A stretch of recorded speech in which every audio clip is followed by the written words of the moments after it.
Check 1, 2. Go! Curious about real estate? Yes! Then you've come to the right place. Get the knowledge you need. Get over the fear and get started.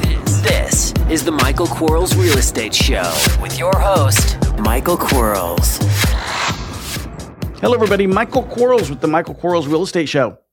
Today, I have Pat Hiban on.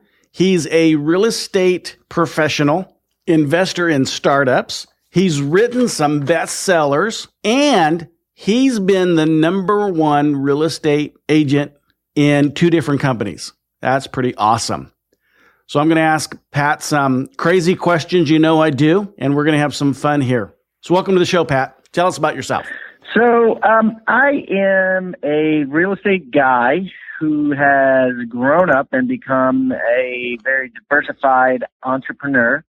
Basically, I started out as a full-time real estate agent in 1987 and hustled through that game for a long time, bought plenty of properties, did the monopoly thing where you traded in your greenhouses for big red hotels, bought commercial properties, then started investing in startup companies, currently an investor in 16 startups. And I have a podcast, Pat Hiban Interviews Real Estate Rock Stars, where we basically interview real estate agents and find out what they're doing great that works, that makes them more money, and get them to share their best practices. And I also have a book, 6 Steps to 7 Figures, which has been on the New York Times bestseller list. And I basically spend my time between Baltimore, Maryland, and Charleston, South Carolina, where I have a house in each state, and I kind of just go back and forth. Well, it's exciting. I only have a house in one state, but, California is so big, Yeah. So it's intriguing to me. What works for a real estate agent in today's marketplace? Well, I don't want to sound like a cliche, but to answer that question, in a minute or so, what works for a real estate agent in today's market would be, certainly basic assertive salesmanship or saleswomanship works. I mean, that's how you get business fast. Doing the basics, calling people, asking for referrals, handing out business cards, asking over and over again, do you need an agent? Can I be your agent? Who do you know that's looking for an agent? That works. Always works. So, silly question, and I'm almost wanting to vomit in my mouth asking it. I apologize. But does a salesperson have to be a salesperson? So, can I be a real estate salesperson, but yet have this idea that, no, I'm not a salesperson. I'm not that person. I just want to show houses. Yeah, I mean, there's jobs for that. There's people called showing agents that make, 25% of 100% for a lot of big real estate teams now. It's quite the big phenomenon. So all they do is sell houses. Of course, they make less, but yes, to answer your question, yes, that's how you do it. So I could say I don't want to be a salesperson, meaning I don't want to have that selling thing. Because I think some people look at sales and think of like a used car salesperson who's just, they have all the right lines, all the right things to say, and they're smooth and they're just, slippery kind of thing. And some people don't want to be that person. But so that person can survive, or can they, in the real estate agent world? Yes. Okay. They may not make all the money, though. They may not make money fast. You know what I mean? It's going to be a slower process for sure. There's plenty of agents out there that are a more subtle personality, and it is possible, and it does happen, of course. But when people listen to my show, really what they want to do is, I sold 20 houses last year. How can I sell 35 this year? It's not like, hey, I sold 20 houses last year. How can I sell 22 this year? So, I answered your question and like more of a how to sell more faster. There's always repeat and referral business, and that just like whether you're a lawyer, whether you're a doctor, whether you're a chiropractor or a real estate agent, that's going to get bigger over time if you get a good job just naturally. Yeah, I'm surprised how many people don't intentionally work their center of influence. It's a big part of my life. So, I'm constantly adding to my center of influence, even in the real estate investment world. although our repeat business doesn't come as fast, it still does come, and referral base comes strong. But I'm amazed that there are a lot of folks that don't think they should disrupt their friendship or tell their friend or their family member or their acquaintance or someone that they pay on a regular basis to think of them first if they need their type of business. But I think the center of influence marketing is tremendous. And again, I'm always amazed that people don't utilize it as much as they could. I would be out there passing out business cards and bragging that as a real estate agent. I guess I am a real estate agent, although I'm actually a broker, so I can brag about that. When I started in the agency business, I saw two types of folks. I saw the really high producers, and when I say top producers or high producers, I'm talking the $1 million a year income earners. They actually made $1 million. And then I saw a lot of the other people that didn't. And one of the characteristics I've noticed about the ones that did is they were busy. They were like doing things on purpose. I would get to the office. I unfortunately always wasn't the first one there. They tended to be the first one there. And they were on their phone. By the time phones could start ringing, they were on their phone. They were following up and following through. What's the largest hurdle for that new agent when they get started? I think that the largest hurdle for most new agents today is coming to the realization that that if they want to make it big in this industry, that they have to be a listing agent. They have to list houses. And I think there's a lot of insecurity with going to somebody and talking to them about why they should use you to list the house. It's much easier, it's a much less resistant path to just work with buyers, where all you really need to do to win is to have a house that you've shown them. The house kind of sells itself. With listings, you're selling yourself to the seller. But what you need to understand is that when you have a listing, you automatically then are going to have several buyers because they're going to call you off of the sign on that listing or the ads on that listing. So the biggest hurdle is for agents to get over that insecurity that they can be a good listing agent and they can secure listings, and that the goal is to collect listings, not to collect buyers. Explain to the audience, for those that may not know, what a listing agent is and how they're different than maybe the person who represents the buyer and what those people are called. Well, if you drive past a house and there's a sign in the yard, right, the agent that stuck the sign there is the listing agent. That's what you want to be. If you are working with a buyer, you're allowed to bring them to that house as well as every other house in the neighborhood or every other house in the zip code through the MLS system. And if you're working with that buyer, that is a buyer agent. And the idea of why you want to be a listing agent is because I'm thinking once you have that contract to sell that house, you then have a buyer pool that's made up of all of the real estate professionals that represent buyers. Right, and your job is 90% done at that point. You just kick back and let them do the work. So the more of those you can collect, the wealthier you are. It's just like anything you want to accumulate things in life that work for you, that make money for you, rather than you trading time for money. So if you can get the listing, if you can have 20 listings, 100 listings, 200 listings, you're just going to have commissions come in, and you won't have to necessarily be driving in your car all day, hoping that someone's going to buy. You're going to get paid providing you priced it right. Yeah. I appreciate folks that sell my houses. However, I certainly won't put someone in a car and drive them around town all day long and show them houses. To me, that's not fun. I'm a hunter, and I guess that's the difference in mentality. But I did notice when I started in the real estate brokerage business, and although I have a broker's license, I'm not in the brokerage business. But when I started in it at one point in my life, I noticed that there was seemed to be a waiting period between when someone said, I want to be an agent, and their first check. And it seemed to be like 90 days long or so on average. How does someone reduce that waiting period so they can go, okay, I want to get my license and I want to start, I want to supercharge my career. Is there any tricks to accelerating that? Yeah, the only thing you could do is show up for work on the first day ready to work and be assertive as possible on day one with the confidence of someone who's been in business a long time. For the most part, we like to tell agents it's going to be 6 months before you get paid. How do you feel about agents that have mentors or agents that say, okay, I'm a brand new agent. I don't know what I don't know, so I'm going to be a sub-agent to a top producer. What's your opinion on that versus the agent that says, no, I don't need anybody. I don't know what I'm doing, but I'm aggressive enough to learn and I want to be my own agent. Which one's better? Which one's worse? Or does it really matter?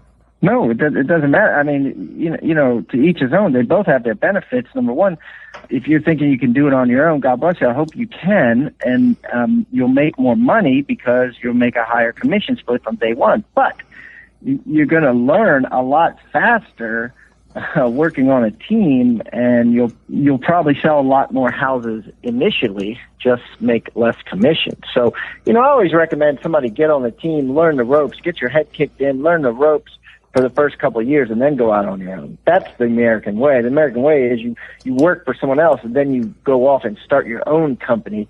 You cut a lot of corners that way, and you can learn the best practices that way. A lot of people that just go from not knowing anything about opening a restaurant to opening a restaurant are foolish, in my opinion. You need to go work at a restaurant for a couple of years and then open your own restaurant. Right. And I personally, when I jumped into the real estate agent business, I did it, I think, the wrong way. I didn't have that mentor, that person there, although we had a really good sales manager that had me under his wing a little bit. But yeah, I can absolutely see the benefit of saying to yourself, I don't know everything. I want to learn as much as I can learn to the point of being comfortable. And then I'm going to go out on my own. One of the advantages I saw was that person that I could work under already had a book of business. So they already had business for me to fall into, where sometimes new agents don't necessarily have that. Being a guy who's actually an investor over an agent or a broker, one of the biggest issues that we deal with is that agent-broker split on self-production. So, we're buying the house ourselves, we're selling our own house, but we have this contract with our brokerage.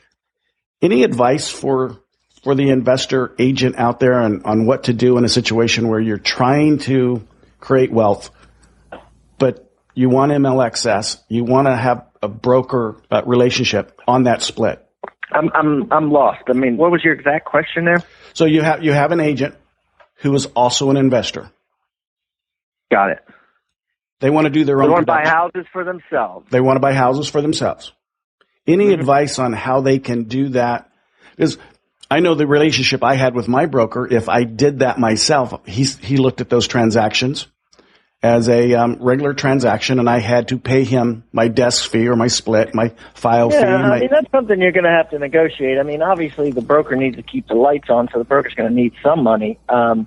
Generally, like what we do at my firm is, we'll let you buy or sell a primary residence plus one investment property a year, and you get to keep 100% of the money. Anything after that, you go down on your split to the regular split, so that if you're buying 3 or 4, you're paying splits on those. Right. Would you have a license if you're an investor, or would you just hire a real estate professional? I would. Yeah, I'm in South. I just I just started spending a lot of time in South Carolina, and I'm applying to get my real estate license here. And I'm not going to work with people. I'm going to just use it to get a 3% kickback on anything that I buy as an investment. Okay. So you do find the advantage of having the license and as a real estate investor. How about if you were buying not through the MLS, but buying it straight from the seller? So there was an agency relationship. Yep. Would that still be? It doesn't matter then, right? I mean, the benefit is that, well, I mean, you could, obviously it's a class, so you do learn something in the class, you do learn a little bit about, things you might want to know. It doesn't hurt. But the main benefits for someone like me that's been at this 27 years, I don't necessarily need to learn more about real estate. In doing it to buy houses at 97, 97 and a half, 98, whatever it is, percent on the dollar to save that money. Right. See, and we investors, we're buying it at 60 cents on the dollar. but we still, as an investor, we see the advantage of having some of the data set tools that realtors and brokers and agents have. So, we want to participate on your side of the fence. However, sometimes it's hard for us because, buying 60 cents on the dollar is very attractive. And if you're going to South Carolina, I can absolutely tell you there's a bucket load of people down there who need to sell their house. In the Carolinas, both of them are very, very good markets for that kind of buying. Do you feel like you're rich? Have you succeeded in life? Yeah, yes. What is rich? Without putting numbers to it, what's the definition of that? Unless you want to put numbers to it. Yeah. No, I put numbers to it. I think, I did a survey once and it was, how much money is enough? Because at some point you get to the point, well, I got this, but you get one jet and you get one plane and then you just decide to upgrade to a jet and then you get that jet and then you want 4 more seats and you get another jet. And, at some level there is enough. Now everyone has different definitions of enough, but I think for a lot of people, and what I did in the survey is ask, how much it is enough. And the consensus was $5 million. So, $5 million is enough. So that's kind of my rule, $5 million. And then and I also think that it's beyond a wealth number too. It's about horizontal income, not vertical income. Vertical income is what, you're earning and every year you're getting a 5% raise or you're selling 2 more houses, you're trading time for money and going vertically. I go horizontal. Like I said, I have 16 companies. I have 30 some real estate pieces that pay me horizontally, sideways every month. So my net worth could be $100,000. And if I have 70 horizontal things paying me, then, that's very rich because as long as they pay me for the rest of my life, I'm always going to have money. Right. But chances are, if they're paying you horizontally, then they are worth something. Right. So it kind of comes with it. So the massive and the passive income strategies combined, which very few people look at those two combined and see validity in them, but I absolutely do. I think horizontal income is probably worth 10 times as much as vertical income. So if you say, hey, I save, I make $100,000 a year. Well, I'd rather make $10,000 a year horizontally than have a job where I have to get up and work, and make $100,000. I hope people that heard that listened to that and took that in because that really is an important aspect of wealth building is building something that will push something off to you month in and month out without it having a responsibility or you a responsibility to it. A lot of people say, I want to make, $500,000 a year and that's their only focus. Well, if they just slowed down a little bit and created something that would make them $100,000 a year passively, that might be a better focus. Although I do like massive income without a doubt. What advice could you give someone in the beginning? Brand new first day. So what are they doing? Is this to an investor, a real estate agent? What is it? Who is this person? They're a person. So let's just call them someone in real estate one way or the other. My advice would be don't lose track of the vision. You know what I mean? There's decades that I look back on it. I wish I had bought more real estate. And I think that the key is not to think about it too much. The key is to buy real estate, And so don't lose track of that vision. Just I see a lot of people say, oh yeah, I want to buy an investment property this year. And then I see them a year later. Did you buy an investment property? No, I didn't. Well, they lost track of the vision, right? All they had to do was buy one property. I'm not asking them to buy like a 700 unit apartment building, right? They're buying one $75,000 row house and renting it out for, $1,000 a month or $800 a month. I mean, I'm not asking them to, they didn't set a goal to do this big giant thing for the most part. So they lost track of the vision. And I think if you could keep track of the vision, just do that every year, I mean, you're going to be so well off when you're my age. Right. I think a lot of people, they lose track because they don't remember that they had a goal, which is why on a daily basis, right, I write my goals down and I look at what I did yesterday and what I wanted to do yesterday and what I wanted to accomplish today. Did I do those things? Am I setting myself up for failure? Am I setting myself up for success?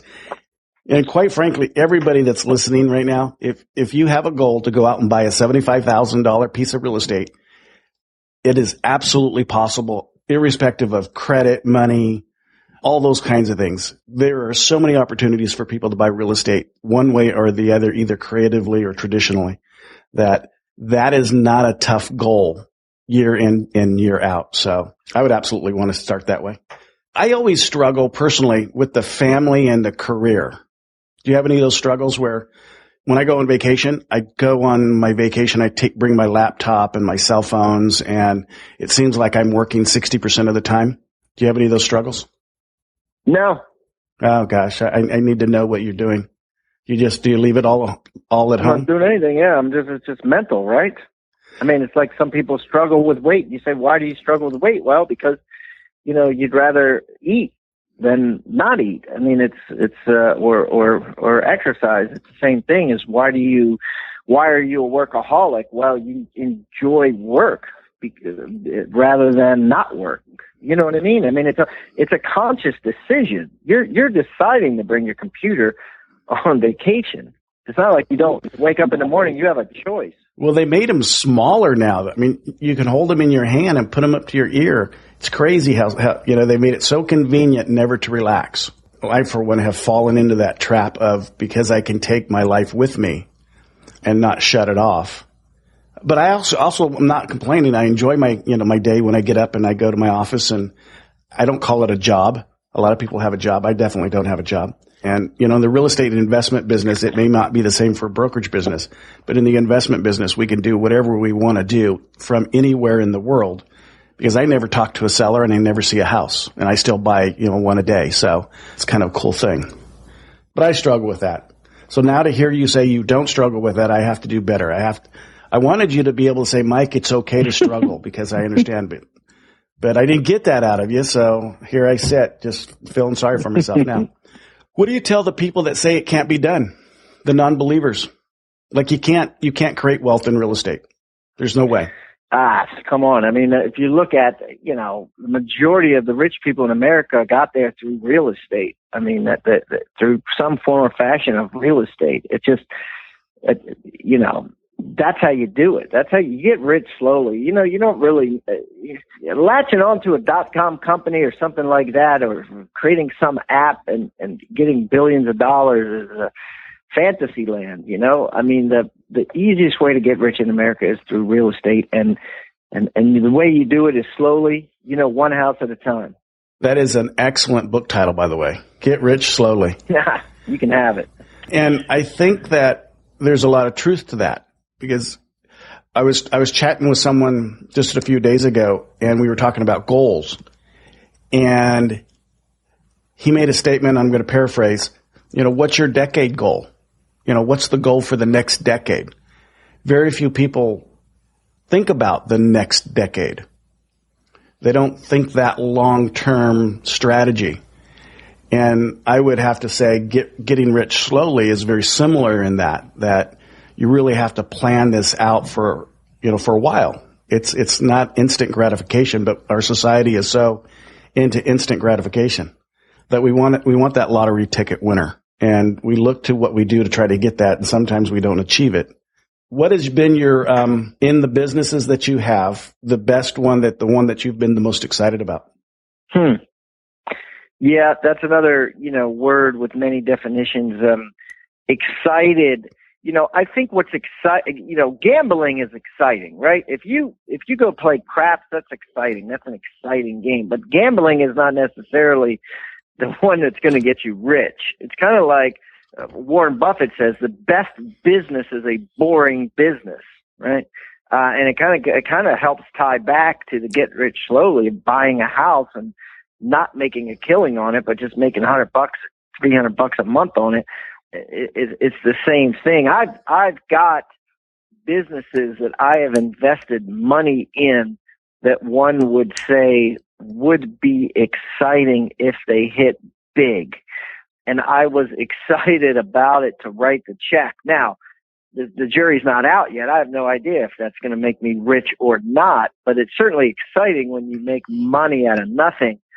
I'm excited when I look at my horizontal lines. Like I said, Mike, I have over 50 horizontal lines. So I can look at those, every day and be like, okay, so this month my horizontal lines may be X amount. My monthly bills are Y amount. I, have Z amount left over to invest in more things. And that to me is exciting, because that to me is there's all these pipelines pumping water into my well, and I don't have to do anything.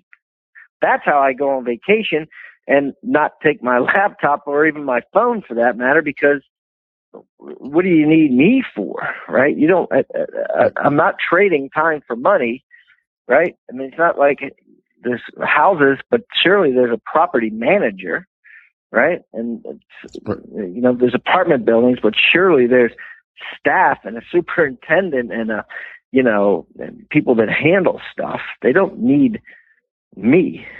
When did you realize that you're not needed in life? Was there that aha moment? I had to decide that I didn't want to be needed, I had to decide that I didn't want to be needed, that someone else could do it better than me. I think once I realized that someone else could do it better, then I was able to leverage that. And you kind of got to get sick of it. There's certain things in life I think you stop because you get sick. It's like with the customers, like the first 10 years or so in real estate, I would love it talking to the customers, but then eventually I got sick of talking to the customers, and so that helped me leverage. There was a time when I wanted to, take calls on the weekends and take calls in the evening because it gave me endorphin rushes. But after a while, I got sick of that, and I didn't want to, so I stopped. And it's kind of like that. It's just like anything in life, I guess, right? You just get sick of things and you stop. There's always, though, that fear that if you stop doing it and allow someone else to do it for you, they won't do it as good.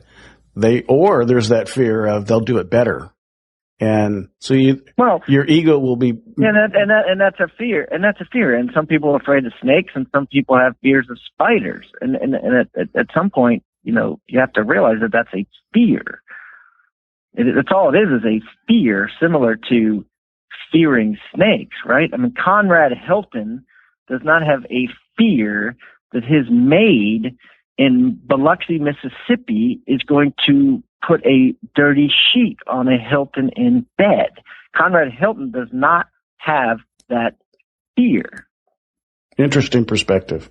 What are you going to do when you grow up? Not that you're not grown up. I don't mean it that way, but I know, we always, I always tell people I'm absolutely just a kid in a big body. The idea of being a grown up just is something that I'm not attracted to. But when you grow up, what do you want to be? A patriarch. And that means to you? I want to be that guy in the family portrait, the old guy that's there and in the middle, with the matriarch, and tons of different kids and grandchildren, great-grandchildren, and dogs, and different colors and different hairstyles and different, everything, just that I'm responsible for this massive, close-knit family. That's, and that they respect me, and that they want to be like me, and that want to some way they be a patriarch or matriarch themselves because of what how they've seen I have handled it. What a great legacy to leave someone. Yeah. That would be outstanding. How do people find you again? So, I'm all over the place. You can just Google me, but you can friend me on Facebook. I have 2 pages, Pat Hiban and Patrick Hiban, just because I have too many friends on each one, but one of them I'll friend you on. Instagram, I am Pat Hiban. Twitter, at Pat Hiban. My podcast is hibandigital.com. You can buy my book on Amazon.com. One of the companies I own is a mastermind company for men who want to lead epic lives and become wealthier. And that is GoBundance, which is like abundance, but GoBundance, GOBUNDANCE.com. All those places you can find me. Fantastic. Well, it's been an honor to have you on. I appreciate it. And it was fun. Yeah, Mike, that was a good time, buddy. So, if I'm ever in, wherever you are in California, we'll break some bread. Bakersfield. Okay, cool. All that means is people from Oklahoma at one point in life took their car, drove out to California, ran out of gas in the middle of the desert, and started a city. One of them was named Baker. Yeah, it's crazy. It is absolutely. It's a great city that really is not really a California city. Anyway, absolutely. If you're in town, let's break some bread. Thank you, sir. All right, brother. Have a good day. That was exciting, guys and gals. I learned 2 words today, or 2 phrases today that I am going to keep. In fact, one of them, I am going to have it framed and put in my office next to my Bentley license plate that says "for cash." And it's going to be a frame with the words inside of the frame that say "get rich slowly." That's my takeaway from today, is to get rich slowly, utilizing horizontal lines of investing. Some cool stuff. I'm actually going to re-listen to this one a couple times because there were some hidden secrets and some hidden things in here that I'm going to fall back to and listen 2 or 3 more times. Thanks for joining us. You guys have a great day. Bye-bye. Thanks for listening to the Michael Quarles Real Estate Show. Get more info and stay in touch at michaelquarles.com.